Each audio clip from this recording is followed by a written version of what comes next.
সিরিজের শুরুটা সেঞ্চুরি দিয়ে, শেষটাও সেঞ্চুরি দিয়ে করলেন যশস্বী জয়সওয়াল। মাঝে টুকটাক হোঁচট খেয়েছেন, তবে পুরোটা সময় জুড়ে তিনি বুঝিয়েছেন তিনি বড় মঞ্চের পারফর্মার। তিনি টেস্ট ক্রিকেটের বনেদি ফরম্যাটে বিচরণ করবেন দীর্ঘদিন, এগিয়ে নিয়ে যাবেন ভারতের ব্যাটিং লিগ্যাসি। তা প্রমাণে ওভালেও খেলে গেলেন ভীষণ অর্থবহ এক ইনিংস। 118 রানের এক অনবদ্য ইনিংস খেললেন যশস্বী জয়সওয়াল।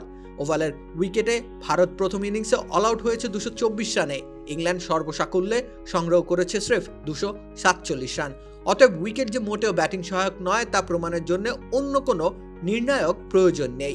এমন একটি উইকেটে দাঁড়িয়ে ভারতকে জয়ের আশা বুননের বুনিয়াদ দিয়ে গেলেন জয়সওয়াল। 164 বলের ইনিংসটির শুরু তিনি করেছিলেন আক্রমণাত্মক মানসিকতা নিয়ে। তিনি জানতেন এই উইকেটে টিকে থাকা কঠিন, ম্যাচের ফলাফল নিজেদের পক্ষে নিয়ে আসতে হলে রান করা প্রয়োজন। সেই উপলব্ধি থেকেই চালিয়ে খেলেছেন যশস্বী জয়সওয়াল। 3 দিনে টেস্ট শেষ হওয়ার সংখ্যাকে খানিকটা দীর্ঘায়িত করেছে জয়সওয়ালের ইনিংসটি। তাছাড়া এই পুরো সিরিজে এই নিয়ে 4টি 50-অর্ধ ইনিংস খেললেন তরুণ এই ব্যাটার, যার দুটিই আবার সেঞ্চুরি। মাঝপথে বেশ কয়েকটি ইনিংসে তিনি সেই আগ্রাসনের ধারাবাহিকতা বজায় রাখতে চেয়েছিলেন, কিন্তু পারেননি। আউট হতে হয়েছে দ্রুতই। সে সময় সংশয় জেগেছিল তাকে ঘিরে, তিনি কি সত্যিই বড় মঞ্চের খেলোয়াড়? তো সেই সংশয়কে ওভালের উইকেটে মাটি চাপা দিলেন জয়সওয়াল। যেখানে দাঁড়িয়ে তাবড় তাবড় সব ব্যাটাররা খাবি খেয়েছেন, সেখানে তিনি দৃঢ়তার পরিচয় দিয়েছেন।